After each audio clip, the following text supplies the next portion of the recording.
Hi everyone, আজ আমি তোমাদের সাথে শেয়ার করব কাতলা মাছের কচুরি। আমি এটা কাতলা মাছ দিয়ে করেছি, তোমরা চাইলে রুই মাছ, ভেটকি মাছ কিংবা ভোলা মাছ দিয়েও করতে পারো। আমি মাছটাকে ভালো করে ধুয়ে 5 মিনিটের জন্য সিদ্ধ করে নিয়েছি। তারপর মাছটা ঠান্ডা হয়ে গেলে তার থেকে কাটা ছাড়িয়ে হাত দিয়ে একটু ম্যাশ করে নিয়েছি।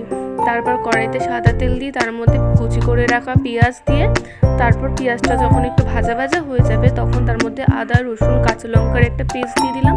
তারপর জিরে গুঁড়ো, লঙ্কার গুঁড়ো, ধনে গুঁড়ো দিয়ে একটুখানি কষিয়ে নিলাম, আর পরিমাণ মতো লবণও দিয়ে দিয়েছিলাম। তারপর মশলাটা যখন কষানো হয়ে গেল তখন গ্রেট করে রাখা মাছটা দিয়ে কিছুক্ষণ নাড়াচাড়া করে তারপর যখন জলটা টেনে আসবে তখন ওপর দিয়ে শাহি গরম মশলা, ধনেপাতা কুচি আর সামান্য পরিমাণে চিনি দিয়ে মাছটা নামিয়ে নিলাম। তারপর একটা বোলের মধ্যে ময়দা নিলাম, ময়দা নিয়ে তার মধ্যে অল্প একটু নুন, চিনি, সাদা তেল দিয়ে একটু ময়ম দিয়ে নিলাম। তারপর অল্প অল্প করে জল দিয়ে একটা মোটামুটি ডো বানিয়ে নিলাম। বেশি নরমও হবে না, বেশি শক্তও হবে না। ময়দাটা তারপর ভালো করে হাত দিয়ে ঠেসে ঠেসে মেখে নিয়েছি। তারপর সেটাকে 10 মিনিটের জন্য রেস্টে রেখে দিয়েছি। তারপর আবারও কিছুক্ষণ মেখে তারপর তার থেকে লেচি করে নিয়েছি। লেচি করে তারপর সেটাকে হাতের সাহায্যে হালকা হালকা করে চেপে একটা বাটি শেপ দিয়ে নিয়েছি। মাঝখানটা মাছের পুর দিয়ে নিয়েছি, বেশি পুর দিইনি, অল্প করেই পুর দিয়েছিলাম।